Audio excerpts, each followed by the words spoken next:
Okay, let's unpack this. We're diving into a topic today that feels like a bit of a contradiction. Nomadic empires. It really does, doesn't it? You hear nomads, you think wandering, maybe simple structures. Exactly, fluid. And then empire makes you think, I don't know, stability, big complex systems, territory, walls even. Right, walls. Okay. Seems like opposite ideas, but the view might be too narrow, you know?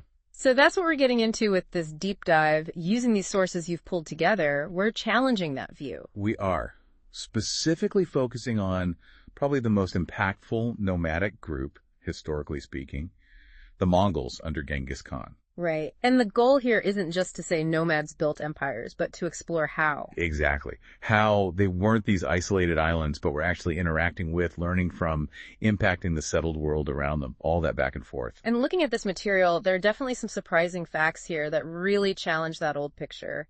Sort of a shortcut to getting up to speed on this. Definitely. And what's really fascinating, I think, is how the sources themselves tell a story. How so? Well, a lot of what we think we know comes through the eyes of people who saw the Mongols and other nomads as basically terrifying outsiders. Ah, okay, so the history is shaped by fear, almost. In many early accounts, yes. Hmm. A lot of the additional information comes from, city folks, writers, chroniclers, travelers. Who might not have known much about steppe life. Often pretty ignorant about it. Yeah, and definitely biased. They tended to see these mobile groups as, well, primitive. Barbarians. That word, barbarian, it's got such baggage. It really does. And the research points out it goes back to the Greeks, right? Barbar, just unintelligible noise to them. So people who talk funny and we don't understand. Pretty much. And it was used to paint outsiders negatively, childlike, maybe cowardly, definitely cruel, incapable of ruling themselves, all that stuff. So if your main source is someone who thinks you're inherently incapable and savage, how much can you trust that picture? It shapes things enormously, especially early on. But here's where it gets complicated and interesting. The Mongols' sheer success, it changed things. How? Their empire became so huge, it attracted educated people, literati from all over, from completely different backgrounds, Buddhist, Confucian, Christian, Turkish, Muslim, you name it. And they weren't all just passing through? No, some stayed. They actually ended up serving Mongol rulers. And critically, they started producing accounts. Which were different. Much different. Mm-hmm. Some were far more sympathetic. Some were even like eulogies, really praising their Mongol masters. And that seriously complicates the older, hostile, city-based view. So the history isn't just about the Mongols. It's about how perspectives shift, how power influences the narrative. Exactly. It forces us to question those easy labels like barbarian. And just navigating these sources sounds like a huge task in itself. Oh, it is. Because the empire across continents, the sources are in, well, a ton of languages. Chinese, Mongolian, Persian, Arabic, Italian, Latin, French, Russian. Wow. And it's not just translating words, is it? You mentioned something fascinating about different versions of the same text. Right. Like the Mongolian version of the Secret History of the Mongols, which is super important, isn't exactly the same as the Chinese version. Huh. Same with Marco Polo. The Italian versions of his travels aren't identical to the Latin ones. So you could be getting slightly different meanings, different interpretations, depending on which language version you read. Precisely. And add to that, the Mongols themselves, especially early on, didn't produce a huge amount of written literature in Mongolian. Okay. So how do historians figure things out? Well, often they have to become linguistic detectives, philologists. They need to study the languages of the people the Mongols conquered or interacted with to try and understand what Mongol terms and concepts actually meant in context. That sounds incredibly difficult. Much harder than studying, say, a society with a long, continuous written tradition. It absolutely is. It highlights the unique challenges of studying Central Asian nomads. And this difficulty, this complexity of sources, probably explains why there have been different historical takes on the Mongols over time. For sure. The material mentions Russian scholarship, for instance, starting back in the 18th, 19th centuries, often coming out of a colonial context, which shaped their views. Right. And then you had early 20th century Marxist historians. Yes, like Vladimir Tasov, framing Genghis Khan and the empire in terms of this transition from tribalism to feudalism, a very specific theoretical lens. And wasn't there another scholar, Barthold, who had a more positive view? Yes, Vasily Barthold.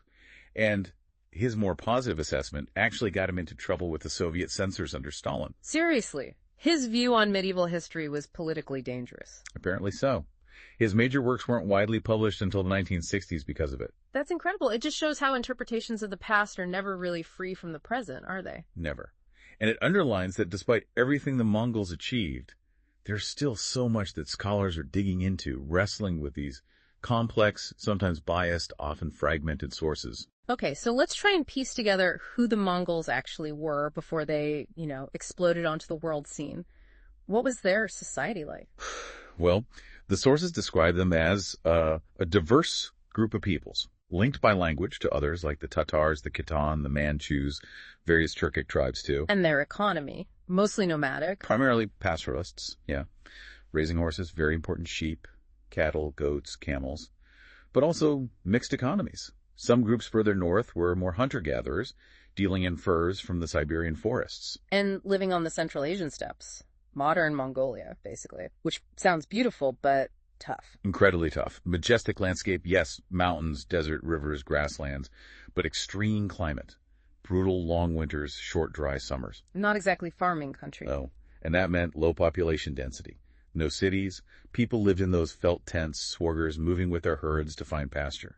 Unlike some Turkic groups, the core Mongols didn't really adopt farming. So survival really hinged on those herds and finding enough grass and water. How did that shape their society? It created a society that was united by language, by shared culture, but also constantly divided by the scarcity of resources.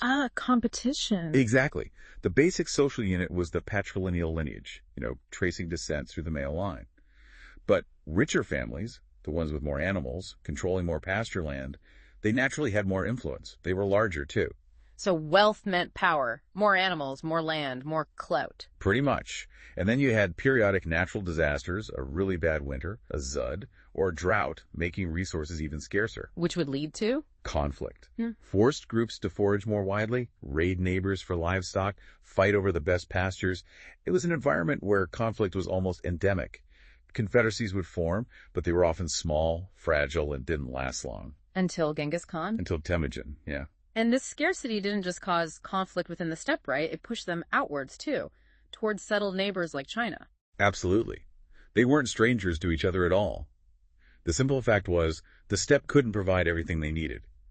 So trade with settled societies, especially China, was crucial. What kind of trade? It was often mutually beneficial, in theory. China needed horses for its army, furs, maybe some game.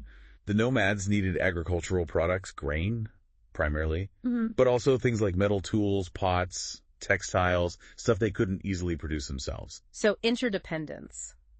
But probably tense. Very tense. Both sides used pressure, often military pressure, to get better trade terms. If the Mongols were united and strong, they could demand better prices or more access. If they were fragmented, the Chinese dynasties would try to assert control, play groups off against each other, restrict trade. And wars on the frontier, they'd hit the settled societies harder. Generally, yes. Nomadic raids could devastate agriculture, plunder towns, disrupt trade. But the nomads could usually just retreat back into the vast steppe with their loot, suffering fewer long-term losses. And the Great Wall of China. That's basically a giant monument to this tension, isn't it? It really is. Building started way back, 3rd century BCE, and different dynasties added to it. It's dramatic physical evidence of centuries of fear and disruption caused by nomadic incursions into agricultural northern China. So this wasn't a new problem when Genghis Khan showed up. Far from it. It was a very old pattern. Okay, so into this world steps Temujin. Born when, roughly? Around 1162, the sources suggest. Near the Anan River in modern Mongolia, son of a minor chieftain. And his early life wasn't easy? Not at all. It sounds incredibly harsh. His father was murdered by rivals, the family was abandoned, he was enslaved for a time, his wife Borte was kidnapped. Just constant struggle and betrayal early on. How did he even survive that, let alone rise to power? Through sheer will, alliances, and learning from hardship. He started building a following based on personal loyalty. Bogurchu was his first key ally, became like a brother. Jamuka, another young leader, became his sworn blood brother. That was a really powerful bond. Initially, yes. They later became bitter rivals. But he also rebuilt old family alliances, like with Togrul, known as Ongkon, the powerful ruler of the Kariit tribe. So it wasn't just charisma, it was smart politics too, and leveraging these personal bonds. Very much so. He rose by systematically defeating his rivals, people who couldn't inspire that same level of loyalty or who underestimated him. He eventually defeated Jamuka, crushed the Tatars, avenging his father, then the Karaites under Ong Khan, and finally the Naiman people to the west. So by the early 1200s. By 1206, he was pretty much the undisputed master of the Mongolian plateau. And that's when the big meeting happened, the Kurultai. Exactly. The Kurultai, this assembly of chiefs and commanders, was crucial. At the one in 1206, they formally proclaimed him the great Khan of all Mongols. Kagan. And gave him the title Genghis Khan, which means... usually translated as oceanic ruler or universal ruler, something signifying boundless supreme authority. So that assembly marks the official start, but you said he'd already started changing things before 1206. Yes. Crucially, he didn't just unite the tribes, he fundamentally reorganized them into a new kind of military and social force. How? What made his army so effective? His genius was taking traditional steppe warfare skills and, well, perfecting them, organizing them, and innovating. Like what? Leveraging their mastery of horses, obviously, speed, mobility, and archery. Mongol and Turkic archers were incredibly skilled, trained from childhood through hunting. They could shoot accurately at a gallop, unleashing storms of arrows. Speed and firepower. Exactly. And they used the landscape. They knew the terrain, the weather. The sources talk about campaigns launched in the dead of winter, using frozen rivers as highways to surprise enemies. Things settled armies wouldn't even consider. Right. But nomads traditionally struggled against fortifications, against walled cities. So how did Genghis Khan overcome that? That seems like a huge leap. Adaptability. That was key. He and his commanders quickly saw they needed siege warfare capabilities. They learned fast, captured engineers, adopted techniques. What kind of techniques? Siege engines, catapults, trebuchets, even things like using naphtha flammable oil for bombardment. And they often used lighter, portable versions of siege equipment that could be transported across the steppe and assembled quickly. It was devastating for cities that thought their walls made them safe. So combining traditional nomadic strengths with rapid adoption of settled military technology, that's potent. Incredibly potent. It allowed this relatively small population from the steppe to overwhelm huge, established empires. And his first major target after 1206 was China. Yes. He focused first on the Tangut Kingdom of Xixia in the northwest, then the Jurchen Qin dynasty in North China. Breached the Great Wall in 1213, sacked the Qin capital modern Beijing in 1215, a huge psychological blow. And then the focus shifted west. It did. After defeating the Karakita regime in Central Asia around 1218, the Mongol domain now bordered the big Khwarezmian Empire, which controlled Persia and much of Central Asia. And that led to the famous clash, because the Khwarezmian ruler made a mistake. A fatal one. Sultan Muhammad II executed Mongol envoys sent by Genghis Khan. Possibly merchants accused of spying. The sources differ, but the insult was unforgivable. And the response was swift and brutal. Absolutely. The campaigns from 1219 to 1221 were on an immense scale, leading to the utter devastation of major Khwarezmian cities. Otrar, Bukhara, Samarkand, Merv, Nishapur, Herat, ancient centers of Islamic civilization. The accounts of destruction are horrifying. Nishapur, you mentioned. Yes. The story goes that after a Mongol prince, Genghis Khan's son-in-law, was killed during the siege, the order was given for complete annihilation, to level the city so it could be plowed over, and supposedly to kill every living thing, even cats and dogs, as vengeance. Just unimaginable levels of destruction. The chroniclers report millions killed. They do. Juwani, the Persian historian writing a generation later, claimed officials counted over 1.3 million dead at Merv alone, over 13 days. Can we trust those numbers? Almost certainly not literally. Modern historians think they're hugely exaggerated. Part of the way settled chroniclers tried to convey the sheer shock and scale of the catastrophe. But even if the numbers are symbolic, the real human cost was undoubtedly horrific. Cities were wiped out, populations massacred or enslaved. And the campaigns pushed even further. Yes, Mongol armies reached Azerbaijan, defeated a coalition of Russian princes and Kipchak Turks on the Kalka River, raided around the Caspian Sea. They even chased the Khwarezmian Sultan's son, Jalal ad-Din, into Afghanistan and then down to the Indus River in modern Pakistan. Right, and there's that interesting story mentioned in the sources that Genghis Khan actually considered invading India from there. But decided against it. Why? The reasons given are fascinating. The extreme heat, the unfamiliar landscape of India compared to the steppe, and apparently unfavorable omens interpreted by his shaman advisors. So practical considerations, but also spiritual guidance playing a role in grand strategy. It seems so. It shows a different kind of decision-making calculus. Genghis Khan himself died in 1227 during a campaign back against the Xixia. He'd spent most of his adult life fighting. But the empire he built didn't die with him. It kept expanding. It did, under his sons and grandsons. There were sort of two major phases of expansion after his death. Okay. The first, roughly 1236 to 1242, saw huge campaigns into the west, subjugating the Russian principalities, invading Poland, Hungary, reaching the Adriatic coast. Wow. And the second phase? That was later, roughly 1255 to 1300. This saw the final conquest of Song China under Kublai Khan, and also the conquest of Iran, Iraq, including the sacking of Baghdad in 1258, and Syria. After that, the empire's frontiers mostly stabilized. But the expansion in the West into Europe seemed to stall after the 1240s, and they were pushed back in the Middle East after 1260. Why did that momentum slow down? That's a really important question. The sources point to a couple of key factors. One is internal politics, succession struggles among Genghis Khan's descendants. Family feuds. Pretty much. The lines of his first two sons, Jochi and Chagatai, and his chosen successor, Ogodei, were gradually pushed aside by the descendants of his youngest son, Tului. And the Tuluids, who eventually took control of the center, had different priorities. Exactly. That's the second factor. The Tuluid Khans, especially Mongke, and then his brother Kublai, became increasingly focused on the enormous task of conquering and then ruling China. So resources and attention shifted east. Right. As the main effort went into finishing the war against the Song dynasty in the 1260s and 70s, the Mongol forces in Eastern Europe or Syria were relatively less reinforced. They faced setbacks, like the defeat by the Egyptian Mamluks at Angelud in 1260, and they withdrew from deeper incursions into places like Hungary. Plus, weren't there conflicts between the different Mongol successor states? Yes, that was crucial too. Growing conflict between the Golden Horde, Jochi's descendants ruling Russia, and the Ilkhanate, Toli's descendants ruling Iran, especially over territory in the Caucasus. This internal strife diverted resources and prevented a unified push outwards. So, ironically, just as the empire reached its peak size with the conquest of China, the internal unity that drove the initial expansion was already fracturing. Precisely. A paradox of success, perhaps. Which brings us to maybe the most complex question. How on earth did they actually organize and govern this unimaginably vast and diverse territory? It wasn't just conquest. No, they had to build systems and adapt. The army itself, the core of their power, became very diverse. It wasn't just Mongols anymore. They incorporated many other groups. Some joined willingly, like the Turkic Uyghurs, who were crucial administrators early on.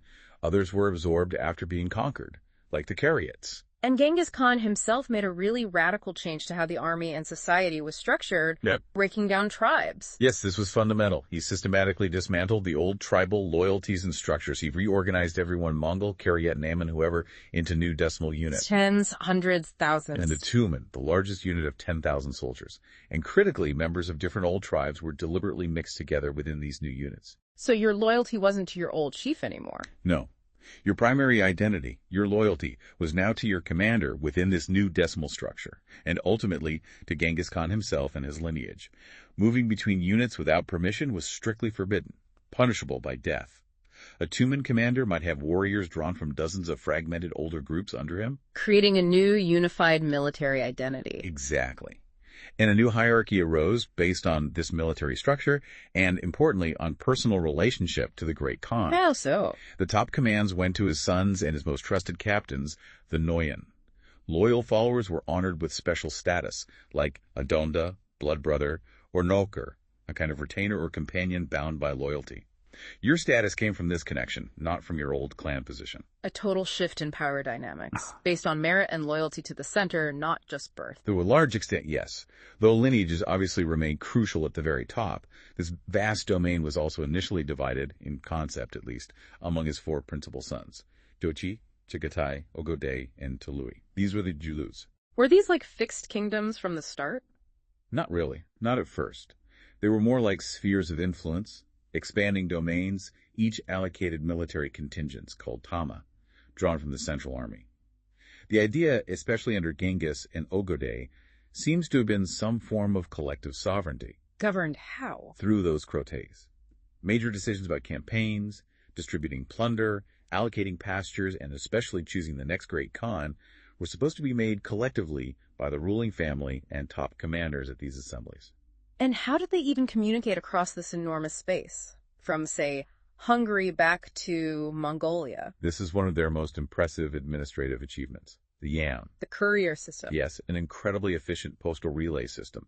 A network of stations set up across the empire, maybe every 25-30 miles, stocked with fresh horses and riders. Like an ancient pony express, but on a continental scale. Exactly. Mongol nomads were required to contribute animals' horses, livestock as a tax, to Quabkur, to maintain the Yam. But they also benefited from it.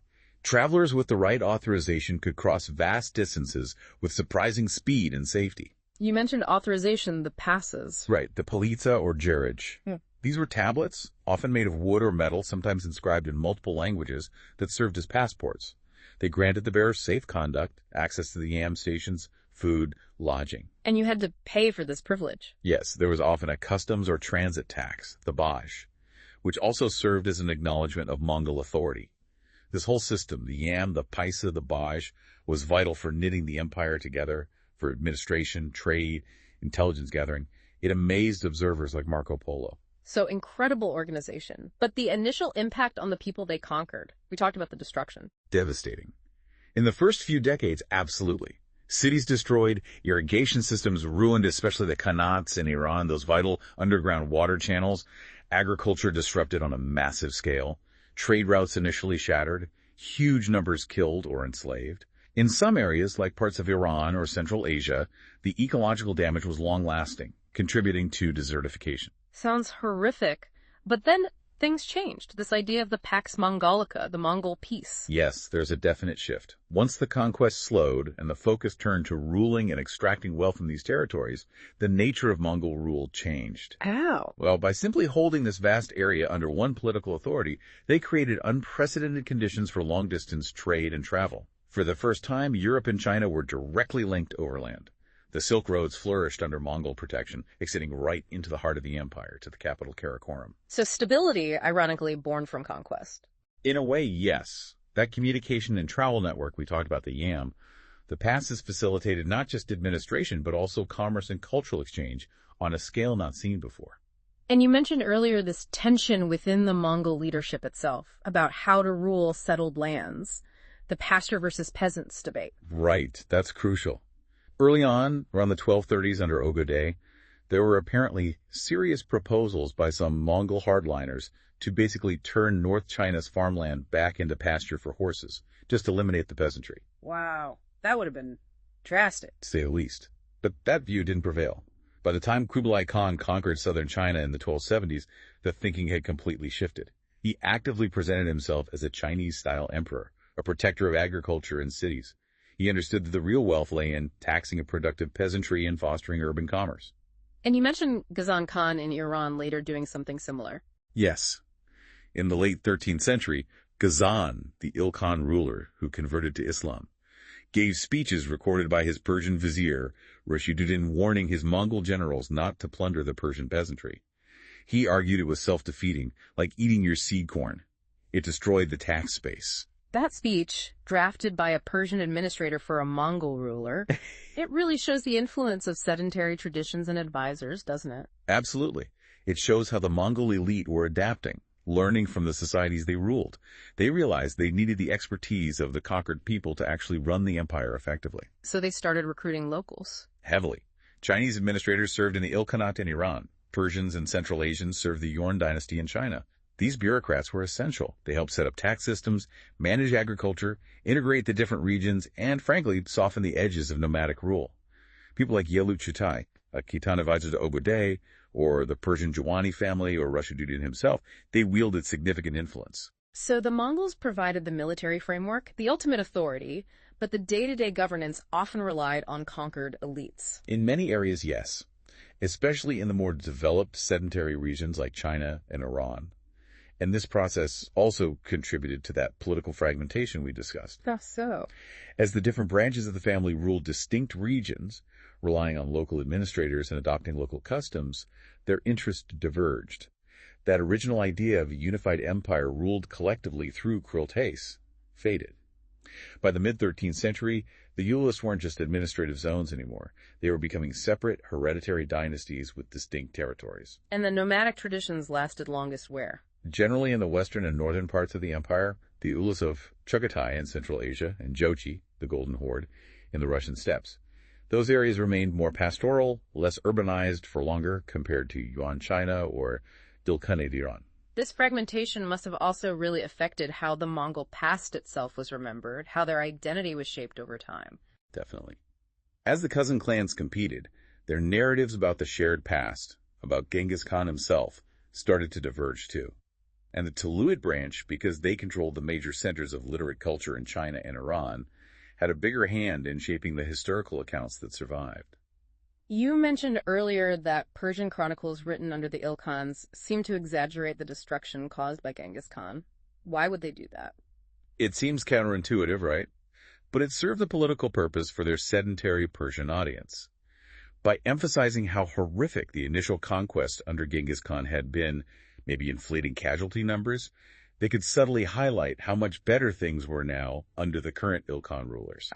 Like saying, look how far we've come, we protect you now, unlike the founder, while still claiming his legacy. Exactly. It acknowledged the trauma of the conquest, which resonated with the local population, while positioning the current rulers as more civilized, more responsible protectors of sedentary life. It's a clever way to manage historical memory. That makes sense. And this brings us back to another key element you mentioned in shaping Mongol identity as they ruled settled societies, the Yasa. Right, the Yasa or Yasak. Originally, it seems to have been more practical. A collection of decrees, administrative regulations issued by Genghis Khan, things related to organizing the army, the hunt, the postal system, the yam. So rules for running their specific nomadic military system. Pretty much. But what's really fascinating is how the meaning and the idea of the Yasa evolved over the 13th century. It transformed from specific decrees into something much grander, the great law code of Genghis Khan. Why was that transformation so important? Think about their situation. The Mongols were a small minority, ruling vast, ancient, complex urban societies. How do you maintain your identity? How do you legitimize your rule? You need your own distinct source of authority. Precisely. By framing the Yasa, likely based on traditional Mongol customary laws, but attributed directly to the revered founder as a comprehensive, almost sacred legal code, they achieved several things. Like what? It provided a unifying symbol for the Mongols themselves, reinforcing their shared identity in the midst of diverse cultures. It linked them directly back to Genghis Khan's authority. It gave them a basis for imposing law that was distinct from Islamic Sharia or Chinese legal traditions, and it allowed them to navigate ruling settled societies while still retaining a core Mongolness. So it became like their own constitution, their identity anchor in these foreign seas they were sailing. That's a good way to put it. It helped them cohere as a ruling elite, and the power of this idea lasted for centuries. You gave that example earlier about the Khan praying. Yes, the source mentions a 16th century ruler in Bukhara, Abdullah Khan, a descendant of Jochi. His chronicler described him performing public prayers at a festival, and specifically noted he did it according to the Yasa of Genghis Khan. Wow.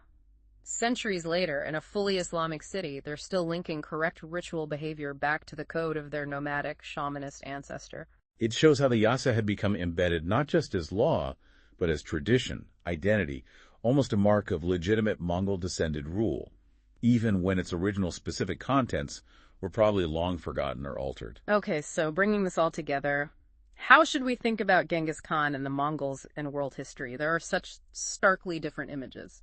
There really are. You have the image from the perspective of the conquered sedentary peoples.